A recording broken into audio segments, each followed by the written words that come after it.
ایک شخص پوچھتا ہے کہ کیا کوئی آپ سے بھی زیادہ علم والا ہے؟ تو اس کے دو جواب مجھے یاد پڑتے ہیں. ایک میں کہ لا ادری، مجھے نہیں پتہ، اور ایک میں یاد پڑتا ہے کہ آپ نے کہا نہیں. دونوں میں سے جو بھی بات ہے اللہ کو پسند نہیں آئی اتنے بڑے رسول کی زبان سے. اور یہاں موسیٰ علیہ السلام کا جواب پسند نہیں آیا کہ موسیٰ، ایک میرا بندہ ہے جس کے پاس وہ علم ہے جو تیرے پاس نہیں ہے. تو موسیٰ علیہ السلام نے کہا چلو ٹھیک ہے، ہوگا کوئی، میرے اوپر تو تورات اتر چکی ہے، میں صاحب شریعت رسول ہوں، مجھے کیا ضرورت. یہ علم کی طلب ایسی چیز ہے کہ یا اللہ وہ کہاں ہے، میں نے اس سے وہ سیکھنا ہے. اب مقام موسیٰ دیکھو، موسیٰ رسول، ہارون نبی، یوشع نبی، یوں گھرے ہوئے ہیں نبوت میں، اور پھر کہہ رہا میں نے اس آدمی سے ملنا ہے. خضر علیہ السلام تکوینی نبی ہیں، نظام کائنات کو چلانے کے نبی ہیں، شریعت کے نبی نہیں ہیں، ان سے کم درجے کے ہیں. بعض تو کہتے ہیں کہ وہ نبی تھے ہی نہیں، لیکن یہ بات صحیح نہیں کہ کسی ولی کے الہام پر کسی کو قتل نہیں کیا جا سکتا. الہام پر کسی کو قتل نہیں کیا جا سکتا. وحی تھی جس پر انہوں نے بچے کو قتل کیا. یا اللہ میں نے جانا ہے. اللہ نے کہا اچھا چلو ایک مچھلی لے لے اور زیادہ راہ، جہاں وہ مچھلی پانی میں چلی جائے وہیں تیری جگہ. تو موسیٰ علیہ السلام کہتے ہیں لا ابرح حتی ابلغ مجمع البحرین او امضی حقوبا. اس سے پتہ چلا کہ علم کے حاصل کرنے کی کوئی مدت نہیں ہے. حقوبہ کا مطلب ہے ساری زندگی. حقب 80 سال کو کہتے ہیں، حقوبہ کئی 80 سال. تو مطلب یہ تھا کہ ساری زندگی مجھے چلنا پڑا، اور میں اپنے قوم کی طرف پلٹ کے نہ بھی گیا تو مجھے پرواہ نہیں، لیکن میں نے اس صاحب علم کے پاس پہنچنا ہے. تو اللہ نے کہا تھا کہ وہاں جہاں مچھلی چلی جائے نا پانی میں، وہاں تیرا راستہ ہے. جب وہاں پہنچے تو آنکھ لگ گئی اور یوشع جاگ رہے تھے. تو انہوں نے وضو کیا تو پانی کے قطرے مچھلی پر پڑے تو وہ پھڑکی، بھونی ہوئی تھی، سمندر میں یا دریا میں جو بھی تھا اس میں گھس گئی، اور وہ راستہ بن گیا. پانی پھٹ گیا اور ایک خشک راستہ بنتے بنتے بنتے وہ آگے ایک جزیرہ سا تھا، وہاں پہنچ گئے. تو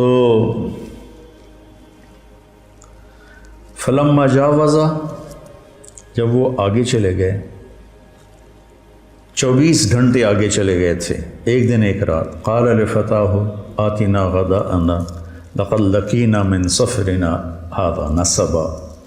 یہ نصبا بتاتا ہے کہ یہ تھکنے کا سفر ہے. تم سہولتیں ڈھونڈتے ہو، شکایتیں ہوتی ہیں یہ نہیں مل رہا، یہ نہیں مل رہا، یہ نہیں مل رہا. نصبا بتا رہا ہے کہ یہ تھکنے کا سفر ہے. یہ ہمیں رائمن میں ہمارے استادوں نے تھکا کے دکھایا، ہمارے دھوئیں نکال دیا. تم ایک دن واللہ ویسا نہیں گزار سکتے ہو، سارے بھاگ جاؤ گے. شیخ رمضی کا علم یہیں رہ جائے گا، سب بھاگ جاؤ گے. اتنی مشقت دیکھی رائمن میں جس کی انتہا کوئی. اب میں سوچتا ہوں میں خواب میں تھا جو میں اتنا کچھ برداشت کر گیا. نصبا بتاتا ہے جو اپنے آپ کو تھکائے گا نا وہ پائے گا، جو سہولتوں سے چلے گا وہ پا بھی نہیں سکے گا، پائے گا تو ادھورا پائے گا، اور نیم ملا خطرہ جان بن جاتا، خطرہ ایمان بن جاتا ہے. نیم حکیم خطرہ جان، نیم ملا خطرہ ایمان. تو وہ کہنے لگے ارأیت اذ اوینا الی الصخر فانی نسیت الحوت وما انسانیہ الا الشیطان واتخذ سبیلہ فی البحر عجبا. وہ تو مجھے اب یاد آیا، وہ تو وہیں جہاں ہم سوئے تھے، آپ، میں جاگ رہا تھا، تو وہ پھڑکی نکلی اور سمندر میں عجیب طرح راستہ بنا کے چلی گئی. قال ذلک ما كنا نبغي فارتد على آثارهما قصصا. کوئی نہیں ڈانٹا، ملامت نہیں کی. ارے بھائی وہیں تو ہماری منزل تھی. 24 گھنٹے پھر واپس آئے. 24 گھنٹے پہلے بھوک لگی، ٹھیک ذہن میں رکھنا. 24 گھنٹے بعد واپس آئے. 24 گھنٹے واپسی بھی لے گئے. فوجد عبدا من عبادنا آتیناہ رحمۃ من عندنا وعلمناہ من لدنا علما. یہ دعا میں کوئی 30 سال سے مانگ رہا ہوں کہ میرے پاس اب میری ہمت نہیں کہ میں مطالعہ کر سکوں. پہلے تبلیغ کے سفروں نے تھکا دیا، پھر لوگوں کی ملاقاتوں نے جب ہمت ہی تھکا دیا. جب تک میں مشہور نہیں تھا میں سوچا تھا کہ مطالعے کے بغیر بھی کوئی دن گزر سکتا ہے انسان کا. ایسے میں پاگل تھا کتاب کے لیے.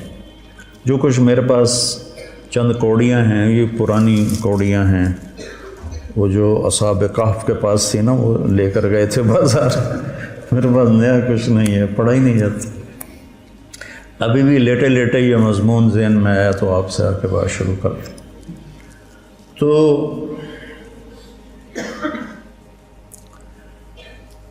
آگے ایک شخص تھا جس کو ہم نے اپنے خزانوں سے علم دیا تھا. عندی اور لدیہ. عندی یہ عندی ہے، عندی قرآن میری ملک میں ہے، میرے ہاتھ میں نہیں. لدیہ امامہ یہ میرے قبضے میں ہے. لدیہ ایسے چیز کے لیے بولا جاتا ہے. عندہ اس کے لیے بولا جاتا ہے کہ آپ کے قبضے میں ہے، آپ کے ہاتھ میں نہیں. لدیہ آپ کے قبضے میں ہے. تو من عندنا اور من لدنا رحمتاً اور من لدنا علماً. تو میں روز یہ دعا مانگتا ہوں کہ یا اللہ ایک راستہ تو ابھی باقی ہے کہ تو آپ ہی دے دے مہربانی کر کے. ایک ہمارے ساتھی تھے رائمنڈ میں، فوت ہو گئے. کہتے ہوتے تھے یا اللہ کھاتے کھاتے، سوتے سوتے، پیتے پیتے، خوشی خوشی، ہنسی ہنسی ہدایت دے دے. تو میں بھی اللہ سے یہ آج کل مانگتا ہوں، کھاتے کھاتے، سوتے سوتے، پیتے پیتے علم دے دے. تیرے لیے تو آخری سانس تک مانگنا ہے، ملے نہ ملے تو یہ تو اس کی مرضی ہے، مانگنا تو میرے ذمہ. فقیر ہوں، میں نے مانگنا ہے.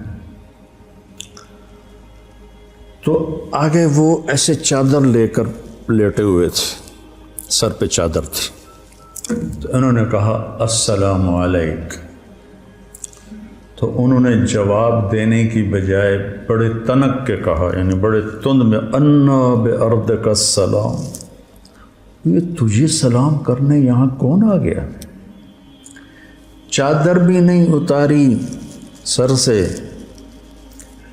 علم کے سفر میں طالب علم جو ہوتا ہے وہ ذلیل ہوتا ہے، اور استاد جو ہوتا ہے وہ معزز ہوتا ہے. تبلیغ کے سفر میں داعی ذلیل ہوتا ہے اور مدعو معزز ہوتا ہے.